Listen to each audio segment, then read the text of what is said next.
All right, guys, a couple more examples. I won't do all of these. I'll leave a couple for us to do in class together, but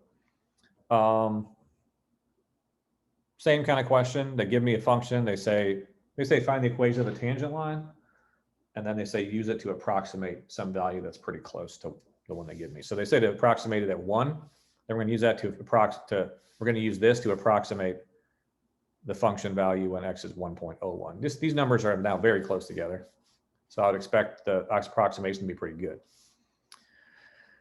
So at x equals 1, so I'm going to find f of 1 first.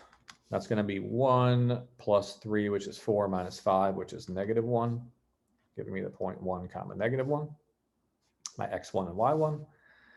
F prime of x, the derivative is 3x squared plus 3 minus 0. And then I'm going to evaluate this at 1 also. F prime of 1 is 6, 3 times 1, yeah. So this is a pretty big slope, which is going to make this approximation not great. But the fact that I'm so close to 1 is going to make it okay, I think. So I will write the linearization, which is y minus y1. So y minus negative 1 is y plus 1 equals m times x minus x1, which is negative 1. So y is, I move the negative 1 over, negative 1 plus 6 times x minus 1. And now I got to use that to approximate f of 1.01. So I'm going to do that down here. I just take that same thing and I just plug in 1.01 for the x. It's approximately negative 1 plus 6 times 1.01 minus 1. This is actually not a terrible answer, but I don't like it very much because it's like not really a number. Let's see, this is negative 1 plus 6 times, well, 1.01 minus 1 is 0.01. And 6 times 0.01 is 0.06, 0.06. So this is basically the same thing as like negative 100 plus 6, which is negative 94. So this is negative 0.94. This is my approximation. Let's see, it's pretty close to the original value, but it's off by a little bit. And I will leave to you guys determining how accurate this approximation was. Hey, it's an AP question. What do you know? So this one, they give us some things. They say, let f be a function with f of 1 equals 4, such that for all points on the graph, the slope is given by this thing. So now it says, write an equation for the tangent line to the line tangent to the graph of f at x equals 1 and use it to approximate f of 1.2. So I don't even know what f is here, but if they don't tell me what it is, then they must give me enough information to write this without knowing what f is, and they do. So the point I'm going to use is f of 1, which they just tell me up here is equal to 4. So I don't have to do any plugging in. I just write f of 1 is 4. So my point is 1 comma 4. And then I got to find f prime of 1, the derivative of f when x is 1. And it tells me that for all points x, y on the graph, the slope is this. Instead of having to calculate a derivative, they just give it to me. So f prime of 1 is really, I'm going to plug a 1 in for x, and I'm going to plug a 4 in for y, because they told me that when x is 1, y is 4. So I do 3 times 1 squared plus 1 over 4 for y, so 2 times 4. This is 4 over 8, which is equal to 1/2. So there's my slope, there's my point.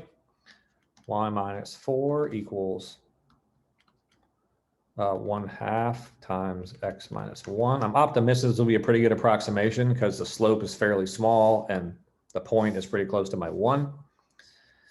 I would probably rewrite this as y equals 4 plus 1/2 times x minus 1. And now I say y when x is 1.2, that was what they gave me, 1.2, is 4 plus 1/2 times 1.2 minus 1. Let's see. 1.2 minus 1 is 0.2. Half of 0.2 is 0.1. So it's 4 plus 0.1, which is 4.1. This is my approximation. Yay, approximations. They're good, they're helpful, they're useful. They're convenient when it's hard to calculate things. Yeah, I'll do this one and then we can save these last two for in school. Let f be a differential function such that f of 3 is 2 and f prime of 3 is 5. If the tangent line to the graph of f at x equals 3 is used to find an approximation to a 0 of f. Find a 0. Yeah, this is basically something that's called Newton's method. We're going to figure this out though. So it says if the tangent line to the graph of f at x equals 3 is used, that means I'm going to have to write the tangent line, an equation for the tangent line to the graph of f at x equals 3. So luckily they give me everything I need. I'm given the point 3 comma 2. That's what this means. F of 3 is 2 means that when x is 3, y is 2. Bam. And they give me the slope. They just give it to me this time. I don't even have to like plug in numbers this time. They say the derivative of f when x is 3 is equal to 5. That's the slope of the tangent line. So combining these things, I get y minus 2 equals 5 times x minus 3. Or y equals 2 plus 5 times x minus 3. And then they say, find a 0 of f. And so the question y'all might be asking yourselves is, when I find a 0, does that mean I plug a 0 in for y or a 0 in for x? And the answer is, if it's a 0 of f, this means that y is 0. It's like, if this is a coordinate graph, the zeros all appear on this line. That's where y is 0. So basically, you just plug a 0 in for y and see what you get for x. They're trying to find the approximation. When y is 0, what is x? Well, say 0 equals 2 plus 5 times x minus 3. Move that 2 back over. Seems like it was silly to move it over in the first place now, but I didn't really know when I started this. That's what I was going to be doing. Divide by 5, so I get negative 2/5 equals x minus 3. Add the 3 to both sides. X is 3 minus 2/5. 2/5 is the same as 0.4. So 3 minus 0.4 is 2.6. And I hope that that is one of my options, and there it is right there. So that's a way to use a linearization to find a 0. This is actually a trick called Newton's method, which we might talk about in class. I like Newton's method. It's pretty interesting. So this is another way to use linearization, but it's the same concept. Point, slope, put them together, use that to approximate something. So hope this was enlightening, and we'll talk about this in class more. Bye.